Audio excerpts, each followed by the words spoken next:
Cerita ini sedikit menyayat hati karena di cerita ini ada satu sepupu saya yang menjadi korban pesugihan dari orang tuanya. Kalau di Kalimantan itu banyak banget orang-orang yang masih menganut ilmu untuk kekebalan atau untuk agar dipandang sebagai orang yang kuat atau orang yang punya ilmu hebat. Singkat ceritanya itu, orang tua dari sepupu saya ini hobi dan suka banget dengan ilmu-ilmu gaib.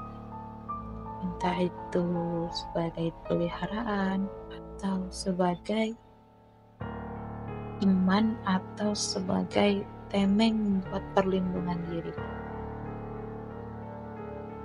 Suatu ketika itu sepupu saya ini nggak ada sakit, nggak ada gejala-gejala yang menunjukkan dia itu lagi kurang. Itu sama sekali nggak ada. Pas di keramaian lagi kumpul dengan sanak saudara, tiba-tiba dia kejang-kejang, terus dia sempat ngomong sebelum akhirnya dia meninggal itu dia sempat ngomong bahwasanya ada yang mencekik saya, katanya gitu, ada yang mencekik leher saya nggak bisa napas. Itu sempat terlontar beberapa detik sebelum dia meninggal. Dan gak lama kemudian orang-orang pada lapor kan ke orang tua sepupu saya ini tadi bahwasanya anaknya itu tiba-tiba meninggal karena kejang-kejang. Tapi yang bikin kagetnya itu orang tuanya itu sama sekali nggak sedih, sama sekali nggak ada rasa berduka. Justru mereka malah bilang, nggak apa-apa, anak saya itu sekarang udah bahagia bersama rekan-rekan yang lain di alam gaib. Tadi kayak gitu. Orang-orang yang dengar shock, orang-orang yang dengar kayak kaget. Kok bisa orang tua kehilangan anak tapi omongannya begitu? Ya, tapi nggak terlalu digubris sama orang-orang karena lebih mementingkan untuk pemakaman si anak. Nah, keesokan harinya waktu si anak mau dimakamkan, lagi-lagi kedua orang tuanya itu gak terlihat. Tuh, gak terlihat. Orang-orang pada cari ini orang tuanya di mana, kemana kayak gitu. Dan ada itu masih bisa dibilang aci itu atau paman paling kecil. Itu coba cari ke rumah, dicari ternyata mereka berdua ada di kamar sedang melakukan mediasi gitu kan, ritual atau apalah gitu. Dan yang bikin kagetnya lagi tuh si anak itu ada di dalam kamar, padahal jasadnya itu udah hampir dikebumikan. Itu yang bikin paman saya itu kayak shock berat, terus kayak rasa nggak percaya, akhirnya laporan untuk coba dibuka gitu kain kapannya. Kok saya tadi lihat si ini lagi di kamar sama orang tuanya sedang ngejalani ritual gitu. Nah, mendengar kayak gitu yang lain kan shock juga. Jadi dibukalah kain kapan yang tadi. Ternyata benar, itu tetap jasad si anak ini tadi.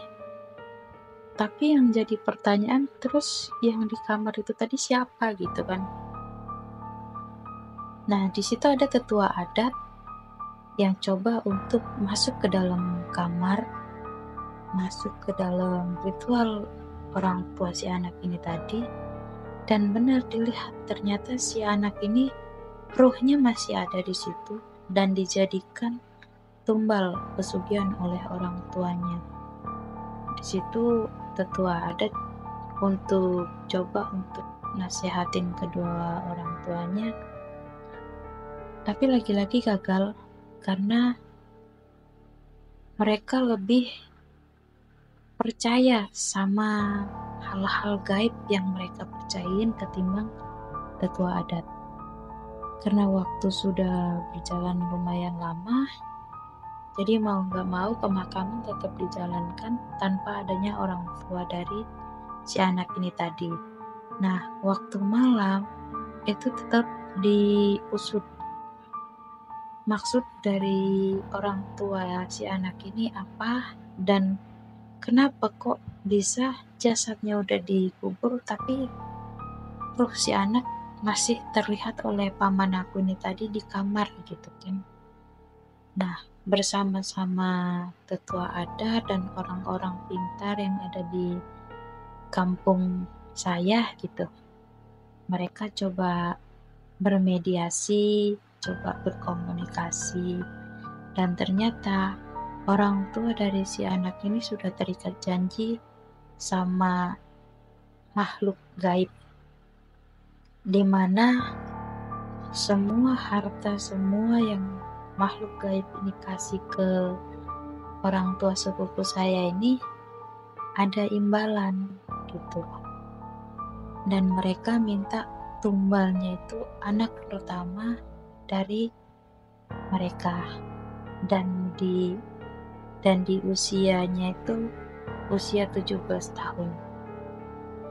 Dan ya benar, anak itu diambil, jasadnya meninggal, tapi ruhnya bersama-sama dengan makhluk gaib yang orang tuanya pelihara, kayak gitu. Nah, sampai sekarang pun orang tuanya tuh masih ngelakuin hal-hal yang kayak gitu. Bukan tidak dilarang, sudah dilarang, tapi kemauan merekanya gak mau untuk berhenti. Sempet juga dinasihatin sama ustadz, sama tetua adat, sama orang-orang yang pintar, tapi mereka memang gak mau untuk nurut. Dan sekarang ada satu anak, ya mungkin itu bakal jadi tumbal mereka selanjutnya sih, begitu.